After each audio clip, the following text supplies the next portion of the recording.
রানীকে কলঙ্কিনী বলা হয় কেন? একবার জটিলা রাধারানীকে বলেছিল যে আপনি কলঙ্কিনী, কারণ আপনি বিবাহিত হয়ে বনে শ্রীকৃষ্ণের সাথে দেখা করতে যান।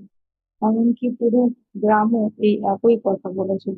তখন শ্রীকৃষ্ণ একটি পাঠ দেওয়ার সিদ্ধান্ত নেন এবং তিনি রাধারানীকে প্রতিশ্রুতি দেন যে তিনি কলঙ্কিনী নামে ডাকার এই যন্ত্রণার অবসান ঘটাবেন।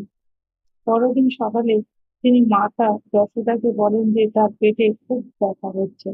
নন্দবাবা অনেক বেদিকে ডেকেছেন, কিন্তু কেউই তাকে স্বস্তি দিতে পারেনি।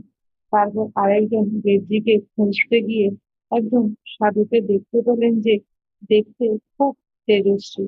প্রকৃতপক্ষে তিনি শ্রীকৃষ্ণ ছাড়া আর কেউ ছিল না, কারণ তিনি যেকোনো স্থানে যেকোনো রূপ নিতে পারতেন। সেই সাধু, যিনি আসলে শ্রীকৃষ্ণ ছিলেন, তিনি বলেছিলেন যে এই পুরো গ্রামে কেবল একজন মহিলাই একজন মহিলাই আছে যিনি সৎ এবং সবচেয়ে বেশি পতিব্রত। শুধুমাত্র তার তৈরি ওষুধই উপশম দিতে পারে।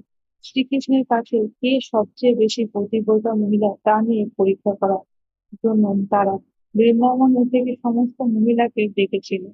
নন্দবাবা বলেছেন, কেবল যে মহিলা যমুনার জল পাত্র পূর্ণ করে আনতে সক্ষম হবে, সেই বেশি পতিব্রতা মহিলা। তবে সেই পাত্রটিতে ১০০টিরও বেশি ছিদ্র থাকবে। তখন জটিলা বলে যে আমি গ্রামের সবচেয়ে পতিব্রতা মহিলা, তাই আমি জয়ী হব। যেই সে সেখানে গিয়ে হাঁড়ি ভরে সেই হাঁড়ি ভেঙে যায় এবং সে নিজে যমুনায় পড়ে যায়।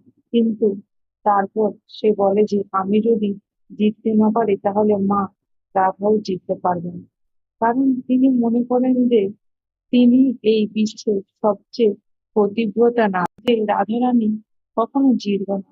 কিন্তু রাধারানী যখন যান, তিনি যমুনার জলের ভিতরে শ্রীকৃষ্ণকে দেখেন, যা অন্য কেউ দেখতে পান না। তিনি তার পদ্ম হাতে পাত্রের গর্তগুলি ঢেকে দেন এবং রাধারানী জয়ী হন। তখন সবাই বুঝতে পারে যে রাধারানী সবচেয়ে পতিব্রতা এবং খাঁটি মহিলা। তারপর তিনি ওষুধ তৈরি করেন এবং শ্রীকৃষ্ণ, যিনি আসলে অভিনয় করেছিলেন, তিনি দাঁড়িয়ে তাকে ধন্যবাদ জানান।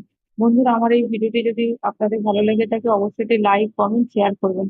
আর অবশ্যই পাশে থাকা বেল আইকনটি প্রেস করবেন, যাতে আমার ভিডিওগুলো আপনাদের নোটিফিকেশনে আসে।